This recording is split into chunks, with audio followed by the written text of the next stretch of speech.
E nessas épocas se fala muito num tal pacto federativo, né, de rever, redistribuir recursos, e nunca nada acontece, né? Se fala nisso há cada 4 anos, mas a realidade não muda. E o Renan levantou há algum tempo uma discussão muito interessante a respeito da autonomia de estados e municípios, que conseguem ou não conseguem se manter. Qual é a sua linha de raciocínio nesse sentido? Quem pode e quem não pode se manter, e quem depende e quem não depende de repasse de Brasília para sobreviver? Olha só, vou dar um exemplo. Se você pertence a um município pequeno, mais autossustentável, você está pagando as contas e ainda mandando dinheiro para o governo federal. Você é um ente federativo autônomo. Você existe por si só. É o caso, por exemplo, de praticamente todas as cidades no estado de São Paulo, estado de onde eu venho. Pra boa parte, ou não Só digo um quase, município catarinense não se não sustenta. são. É um Os caso demais dos se municípios de sustentam. Santa Catarina, Paraná também, em grande medida, é assim. Agora, não é o caso em grande parte dos municípios no Brasil. E aí, se você, né, eu conheço um ditado lá do interior de São Paulo, quem paga a banda escolhe a música. Ou seja, se você está pagando, você escolhe como as coisas são feitas. Mas no Brasil é o contrário. Quem não paga a banda, ou melhor, os estados pouco produtivos do Brasil e os municípios pouco produtivos, eles determinam como é feita a política no Brasil. Então a gente é muito mais um Brasil estilo Maranhão do que estilo Santa Catarina. Mesmo Santa Catarina pagando a conta. Isso é injusto, isso é um sistema de exploração, porque o modelo político do Brasil, aí a gente vai desde grande parte do período colonial e da formação das oligarquias locais, ele é um modelo extrativista. É um modelo de tirar do Estado, tirar dos recursos naturais, tirar de tudo e jogar para uma elite vagabunda que não tem nenhum compromisso e validação junto à população. Então as pessoas, elas estão apenas na base da pirâmide sobrevivendo para essa elite, e essa elite ela vive como ela quer. Isto é insustentável, e esse é um modelo que tem que acabar. Então, os lugares que são insustentáveis, eles precisam ter indicadores de desempenho. E esse é o ponto que eu quero trazer como uma revolução administrativa no Brasil. Porque a política aprendeu que assim, você pode estar num município insustentável, pobre, com IDH baixíssimo, com pouca segurança e pouco trabalho. Mas se você comprar o voto das pessoas certas, seja dando emprego na prefeitura, 1 milhar de telha num período de eleição, um saco de cimento, ou dinheiro puro e simples, um show do Wesley Safadão, como é muito comum a partir do norte de Minas, você se reelege, mesmo sendo uma porcaria de um prefeito. Então como é que a gente tem que avaliar o prefeito? Muito simples, a gente tem critérios objetivos que infelizmente não será a população avaliar. Então os critérios são metrificáveis: cobertura de esgoto, atividade econômica, que esse tem que ser o principal, aumento da atividade econômica, índices educacionais, índices de segurança, índices de saúde, por exemplo, os atendimentos na UBS. Foi bem, ganhou pontuação, o município inclusive se qualifica para receber mais emendas, para o cara fazer lição de casa. Foi mal, o prefeito fica inelegível, ele e o partido dele naquele município, por 8 anos. Aí a porca torce o rabo. Porque aí esses prefeitos vagabundos do centrão espalhados por cidade que se comporta como parasita, eles vão ter que pular, eles vão ter que trabalhar muito para atender bem, não só as pessoas, mas respeitar o dinheiro que veio de outros lugares. E aí, aumentando a atividade econômica nesses municípios e estados, você precisa tirar menos o dinheiro de São Paulo, de Santa Catarina, do Paraná. Aí você equilibra a federação. Do jeito que tá, a federação está muito desequilibrada. Não tá valendo a pena para ninguém. Já Mesmo. fosse ao Acre, Renan? Ainda vou até julho eu vou pro Acre. Porque outro dia eu li algo a respeito nessa sua métrica de lugares que não se sustentam, e aí eu puxo o Acre como exemplo, e o Maranhão acho que você colocou bem, e tem N outros estados, né? Amapá, Piauí, Roraima, Rondônia, Alagoas, Roraima, enfim, Alagoas, alguns estados nordestinos também. Do ponto de vista administrativo, municípios e estados que não se mantêm, eles têm que ter o seu status revisto também? Eu acho que sim. De autonomia? Eu acho que sim. Primeiro, incorporar município, por eu exemplo. acho.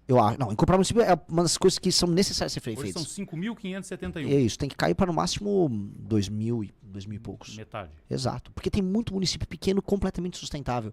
E eles não têm nenhuma sustentabilidade econômica. Então por que você tem que ter? Por exemplo, se eu junto 5 municípios, eu poupei no mínimo 45 vereadores, eu poupei no mínimo 4 prefeitos. Aí teria um prefeito com 9 vereadores para pegar uma área que tinha 5 municípios. Você diminui máquina administrativa, você diminui brigas oligárquicas políticas, você facilita o trabalho. E aí entra o que eu acabei de falar, que era colocar os parâmetros administrativos. Certos municípios, estados, se eles não melhoram seus indicadores, mesmo o governo federal mandando dinheiro, aí entra um ponto. Aí você tem que colocar por pelo menos 4 anos um interventor que vai aplicar aquelas políticas. E em alguns lugares vai precisar.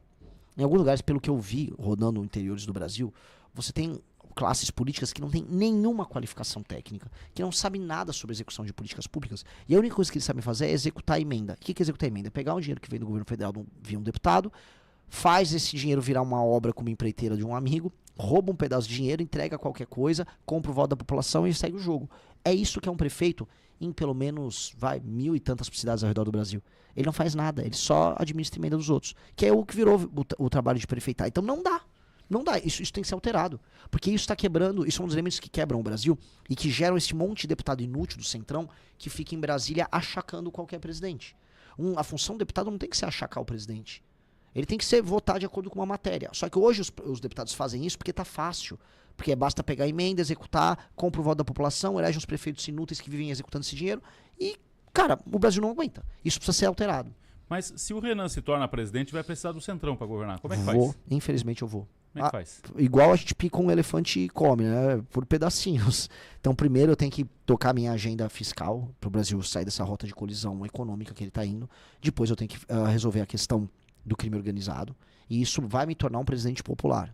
Isso vai me dar poder político.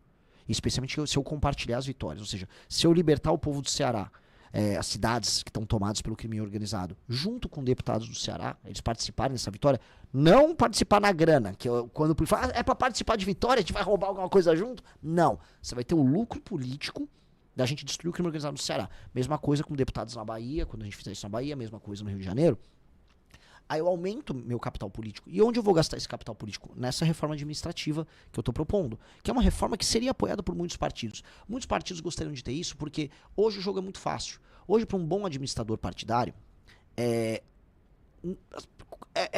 qualquer um concorre com ele. Porque é muito fácil você ser um prefeito corrupto que compra o voto da população. Se eu torno o jogo mais difícil para um prefeito, apenas os administradores partidários mais hábeis vão vencer. Por exemplo, um Kassab iria gostar desse projeto nosso, enquanto que, sei lá, um Rueda do União Brasil não. Porque um Kassab, ele gosta do jogo mais difícil, o jogo mais complexo, porque ele é mais inteligente. Um Rueda não. Aí eu tenho que dividir para governar. Eu vou dividir o Centrão, separar uma turma, vamos passar essa reforma administrativa e aí o restante vai pastar. Aí vai ter que se adaptar às novas regras que vão mudar a dinâmica política do Brasil. É isso. E eu entendo que não tem muito o que se fazer. Eu vou ter que negociar com essas... Eu tenho que usar as palavras certas, sabe? Com essas pessoas. O Brasil está endividado. Para muitos está quebrado, porque o custeio da máquina pública é imenso, só aumenta, a dívida pública só aumenta. Qual é o caminho para salvar essa empresa chamada Brasil da falência, Renan? Para todo mundo que está nos ouvindo, os gastos no Brasil, eles têm gatilhos que vão fazendo eles irem aumentando permanentemente. E boa parte desses gatilhos são constitucionais. Os gatilhos previdenciários, os gatilhos, por exemplo, de reajuste. Hoje saiu uma polêmica na imprensa, porque a Folha de São Paulo disse que o Flávio Bolsonaro pretendia não mais reajustar a aposentadoria mediante o salário mínimo. Ou seja, toda vez que o salário mínimo sobe, a aposentadoria e o BPC sobem. E aí ele correu para falar, é fake news, é mentira. Pô, Flávio, tem que ter coragem, irmão. A real é, nenhum país sério faz essa indexação da aposentadoria com o salário mínimo. Uma coisa é reajustar pelo IPCA de acordo com a inflação, porque aí o valor real da aposentadoria não cai. Outra coisa é eu pegar o aumento de produtividade que mede o salário mínimo e jogar, por exemplo, o BPC. Um cara vai lá, pega um laudo de autismo e ele vai ter o mesmo ganho do que uma pessoa que está trabalhando. O aumento de rendimento. Não, a gente tem que pegar e adequar a inflação, o aumento da inflação. O IPCA serve para isso. E se eu quiser dar um ganho real na aposentadoria, aí eu posso fazer um presidente da República, eu vou aumentar em tanto a aposentadoria. Mas não ter esses gatilhos automáticos. Os gatilhos automáticos, os gastos brasileiros estão estourando. E o Flávio falou que não vai fazer. Aí ele quer imitar o Milei no discurso. Aqui é o Milei, mas não quer na prática fazer. Porque não é popular falar o que vai fazer na prática. Mas precisa fazer. Mesma coisa, rever no andar de cima, que a gente chama, né, entre os mais ricos, as renúncias fiscais de um monte de empresa picareta amiga do governo. Um monte de empresário picareta amigo do governo. Vai ter que rever Zona Franca de Manaus, vai ter que rever super salários do judiciário, vai ter que comprar essa briga enorme com o judiciário, vai ter que fundir município. O pacote de coisas que precisam ser feitas são muito grandes. Só que se a gente faz esse pacote, aí a curva da dívida que está estourando, ela estabiliza e até entra numa leve tendência de queda. Fica previsível, então as pessoas vão saber que o Brasil não vai dar calote, e aí o Brasil, não tendo fama de caloteiro, ele vai poder baixar a Selic. Baixou a Selic com juros mais baixos, aí o Brasil entra em rota de crescimento econômico e eu posso até baixar imposto. Esse é o jogo. Esse é o jogo bom que a gente tem que fazer. Só que a gente tem que avisar. População, eu vou ter que fazer essa reforma aqui. Você quer que seu dinheiro vale alguma coisa? Você quer trabalhar o dinheiro seu sobrar no mês? Você não quer pagar uma taxa de juros bizarra? Você não quer pagar imposto tão alto? Então eu vou ter que fazer essa reforma. Foi o que o Milei fez. O Milei não mentiu para as pessoas. E eu também não tô mentindo. O Flávio lá fica só nesse papo. Não, eu não vou. Então você não vai fazer nenhuma reforma econômica. Eu juro pra você, eu não quero ficar criticando o cara, porque a gente critica o Lula. O Lula fica aumentando imposto, fica rolando pra lá e pra cá com mentirada. E essa porcaria desse modelo do arcabouço fiscal do Haddad só nos rendeu isso. A diminuição de competitividade e aumento de imposto. O Flávio fica falando, eu vou fazer uma tesourada. que é uma tesourada? Aí quando ele vai falar, não, mas entra no detalhe. Ah, não vou falar. Aí também é fácil. Aí é fácil. Então é a garantia sou idiota. Ô, Renan, o que fazer em relação, já que citasse a Previdência, né? A Previdência tem salvação no modelo atual, porque quem hoje está trabalhando, contando com aposentadoria amanhã depois, anda com cada vez menos esperança que vai conseguir se aposentar. Não, o modelo previdenciário nosso é um modelo falido. Ele é, eu repito para as pessoas que estão nos assistindo, o modelo previdenciário nosso é um modelo falido, é um modelo de partilha e cheio de, que não é apenas de partilha geracional, do tipo a pessoa mais nova paga a aposentadoria do mais velho. É um modelo de privilégios. Então algumas pessoas vão ter aposentadorias maiores e vão precisar trabalhar menos, especialmente as do funcionalismo, especialmente as do alto funcionalismo. E o resto da população vai ter que pagar. Também há uma parte da população hoje que não está arrecadando nada. Ela está hoje vivendo às vezes de bolsas, auxílios e vai querer se aposentar em algum momento. E aí? E aí, como é que vai fazer? Essa conta vai cair no colo dos mais jovens. E é por isso que os mais jovens, eles estão indicando voto na minha pré-candidatura. Porque eles estão falando, cara, a gente precisa ver uma solução.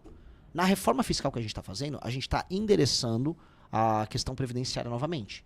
Tem que ter os gatilhos de idade ou seja, vai ter que aumentar a idade um pouco, vai ter que igualar o setor público em quase tudo ao setor privado. Porque ainda tem muito privilégio no setor público nos aposentadores, mas muito. Então uma pessoa que trabalha no setor privado, ela paga a conta do Estado e ainda por cima trabalha mais e se aposenta menos, ganha menos. Isso é injusto. A gente vai ter que igualar o setor público ao setor privado. Isso já gera uma equiparação. Só que isso é uma reforma paramétrica. Depois nós vamos precisar fazer uma reforma de modelo. Uma reforma que permita, por exemplo, um modelo de capitalização para as pessoas fazerem sua aposentadoria. Só que agora eu vou falar uma coisa aqui. Agora, tirando o Renan do chapeuzinho pré-candidato e andando o Renan, vamos dizer, um cidadão. Eu sei que os mais jovens, por exemplo, estão fazendo poupança com cripto. Muita gente está fazendo isso ao redor do Brasil e do mundo, porque não acreditam nesse modelo. Tá? Essa descrença no modelo vai precisar ser resolvida com o Estado se remodelando. Porque as pessoas não estão confiando mais que vão se aposentar. Elas vão fazer o pé de meia delas particular e jogo segue. Na China tá assim. Isso descapitaliza o Estado para o futuro. Lógico. Claro. Porque o modelo do Estado é injusto. A pessoa fala, é melhor eu fazer o meu porque o Estado não vai me pagar. Eu só vou ser roubado pelo Estado, eu vou pagar, sei lá, por um juiz ter uma hiperaposentadoria e eu uma merreca. E é injusto mesmo. Tirando esse chapéuzinho, eu preciso resolver o problema como um todo. Eu sinto a raiva que as pessoas estão sentindo. Ô Renan, judiciário, já que falasse no judiciário na questão dos privilégios, gastos, numa visão global, o judiciário nessa esfera administrativa, mas também o judiciário execução, atividade, Supremo, tem que ser reformado, sua visão do Supremo na atualidade. Supremo, eu já falei qual seria o meu pacote de reformas para o STF. Primeira coisa é que o STF tem que ser apenas uma corte constitucional e não tratar de nenhum tema que seja uma Constituição. Ou seja, ele não pode ser a última instância, um último tribunal. Né? Então ele tem que ser separado do sistema judiciário, ele só pode julgar a matéria constitucional. O Supremo brasileiro recebe 50 mil ações todos os anos. Isso desculpa, 8 mil ações todos os anos. É um número absurdo. Isso tem que cair, igual nos Estados Unidos, para 50. Os Estados Unidos tem 50 na Suprema Corte, a gente tem 8 mil. Então isso tem que diminuir muito. E isso como? Só matéria constitucional. 2, o tribunal político, que hoje é o STF, por conta de ser uma espécie de foro privilegiado, ele tem que acabar, porque isso faz com que o STF tenha poder de mando sobre os senadores e deputados, que eles têm medo, né? Eles têm medo de pedir impeachment de um ministro do STF, porque eles têm ações contra os caras. Tem que ter uma corte específica, um tribunal político, feito por desembargadores de carreira, que são sorteados e que ficam no máximo 2 anos, julgando os políticos. Julgando...